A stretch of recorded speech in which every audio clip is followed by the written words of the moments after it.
the character arc. Isn't that just something we love in literature and aspire to as writers? And also avoid in real life because we're terrified of change of any kind?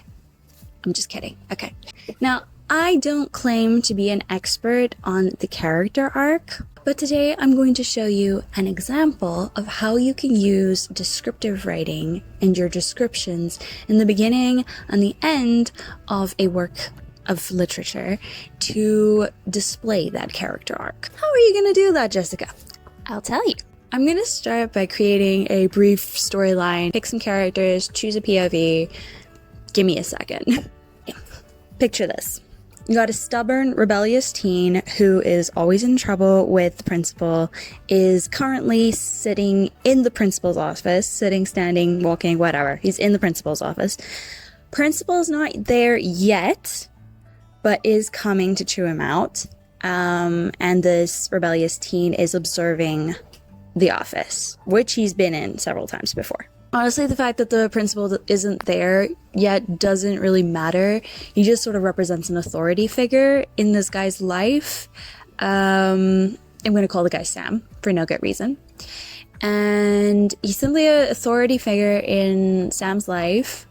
And Sam hates authority figures for whatever reason he has. I'm sure he has a good reason. So what I need to do with my description is I need to communicate that Sam is in trouble, that he is kind of maybe looking for dirt on the principal. Like, he's trying to look at the photos, see if something's off. Like, he's really good with observation. I'm going to make Sam really smart, but also very rebellious. So he's trying to find some dirt on this principal so that he can get out of whatever trouble he's in. Basically by blackmail or any leverage he can find in the office. That's what he's looking for right now, but he's trying not to get caught. So I think he's probably not moving around. I feel like there's probably a window in the door or something and the secretary's checking him out. I'll figure that out as I go. But, if you're doing this example with me, feel free to color outside the lines with this. But, creativity is not meant to be haltered, but the prompt is basically rebellious teen in principal's office. Do with that what you will. So he's looking for dirt, he's looking for the exit, like a way to get out if things go sideways. Feel free to pause this video right now and create your own couple paragraphs. I wouldn't go longer than a page on this prompt, but like a couple paragraphs based on this prompt to set the scene and get yourself a description of what Sam is looking at. Trying to communicate his perspective on life, his worldview needs to come through on this particularly because we're using this as an example of character development.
Now, if you're writing this description yourself, feel free to develop it in any way that you are feeling, okay? The second part of the description is just to show how he's changed. His change could be positive, his change could be negative, it could be neutral, but everybody changes. If you give them enough time, and I'm assuming that this book is at least giving it a day between, like you can choose how much time you want to put between it, but giving that that time period, whatever the time period is, he has changed. His worldview, his perspective has changed at least slightly, and that needs to be communicated. So you can put him back in the principal's office. You can put him in a different principal's office. You can make him a dad with his kid in the principal's office. You can put him in the office of some other like authority figure, like a police chief or a CIA director, if you felt like it. Like, whatever your genre is, also, you can totally go with that. If you are doing a fantasy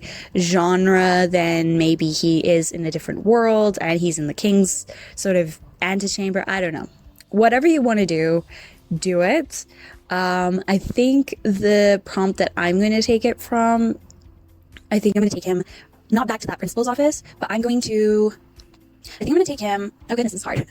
Personally, I'm going to take him back to the same principal's office, same principal, same office, and I want to make him some sort of a spy, like he's done work for, maybe he's an FBI agent or a CIA agent or something like that, but he is like super trained and he decided to become a booster for the school or something like that, and he now has a position of authority over this principal.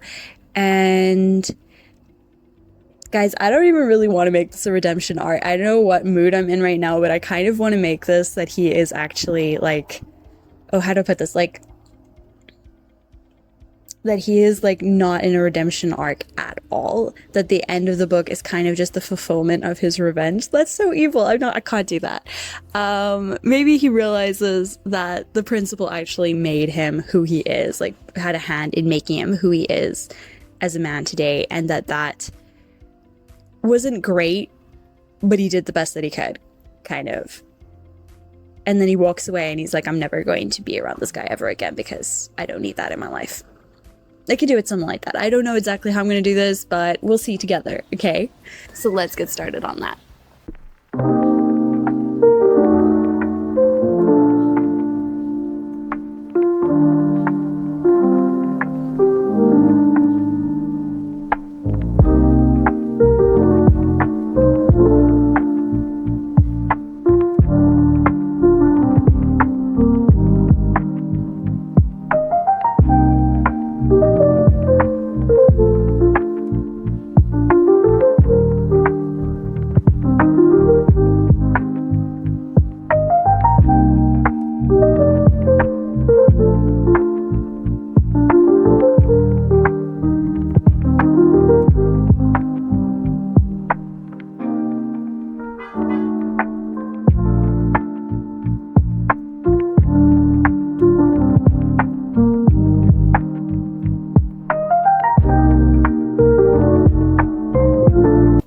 So I had fun with that. I really did. I hope you did too.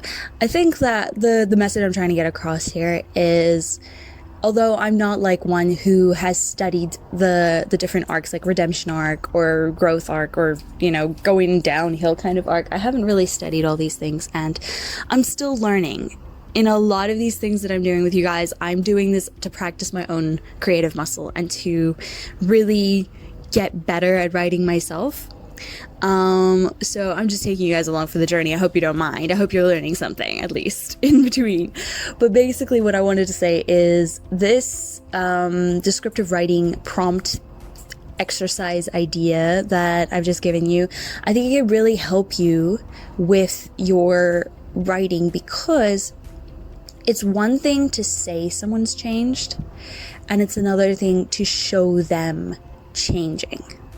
Some of the best books that I've read, or my favorite books that I've read, you can clearly see, if you open it on like the 3rd page and you read just like the inner workings of this person's mind, versus you open the 120th page or the 300th page of the book and you read what's going on in their mind, it's like 2 different people.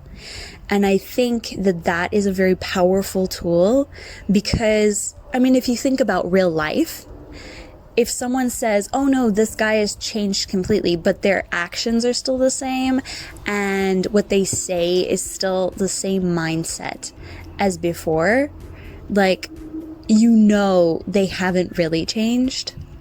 And I think that we forget that sometimes in writing. I know I've read lots of books that forgot that in writing, is that they'll change one major thing. They'll be like, okay, this person has now forgiven their mother. And that's fantastic. And yay, go ahead and forgive your mom. That's very valuable, and I'm happy for you. But their actions haven't really reflected that, or their actions reflect that in a superficial way. It doesn't show me that they're actually thinking differently now. They don't, yeah, they've been hurt, and yeah, they're still thinking, oh, women are evil and women will hurt me or whatever. But like, on the other hand, maybe they're like, they forgive her, and suddenly they start to see women doing good things, or a situation that would have triggered them no longer triggers them, and they don't even think about it like, oh, this situation would have triggered me. No, they think about it like, this is a nice situation, or I understand what's going on here, or they just have a wider perspective, or like I can barely describe it myself. Like, it's really hard for me to be telling you exactly what I'm talking about. Like, it's hard. But what I'm trying to come up, like to bring across, is your descriptive writing can really set the tone for who your character is in the beginning and then at the end of the book. And if you are failing to change how they're talking, because that is something that I have noticed about myself and in my own writing, is when I'm writing, maybe I'm taking 2 months to write this whole novel that is set over a period of days, weeks, years, right? But for an example, right? It takes me 2 months and it's a 2-year novel, right? So I have developed in those 2 months, but I haven't done 2 years worth of development in those 2 months, right? So with that in mind, it can be difficult sometimes to develop your characters, or to bring that development arc into your characters through like the descriptions and things, or in general, from a perspective of 2 months growth, looking at perspective of 2 years growth. It's really difficult, and this is something that you need to kind of engage with and figure out on your own, like how to document and understand your own development, because that'll give you lots of keys to unlocking your character's development. But I think for me, realizing that my character needs to start at a lesser place, so to speak, and grow to a greater place, means that when I go back in editing, I'm not highly editing, oh, their worldview needs to be so intensely correct in this particular page because it's like the beginning and I need to set the scene and I need them to be perfect in the first page. No, your character isn't going to be perfect in the first page, and it shouldn't be perfect in the first page. Okay? You need to slowly add perspective, slowly add connection and correctness, and change how things are done in order to have a realistic timeline. It shows the passage of time really well, which is another bonus, by the way, and a realistic development of the character. So yeah, hope that was helpful. Hope you learned something today. Yeah. I gotta rescue my pages that are blowing around, so gotta go. Bye.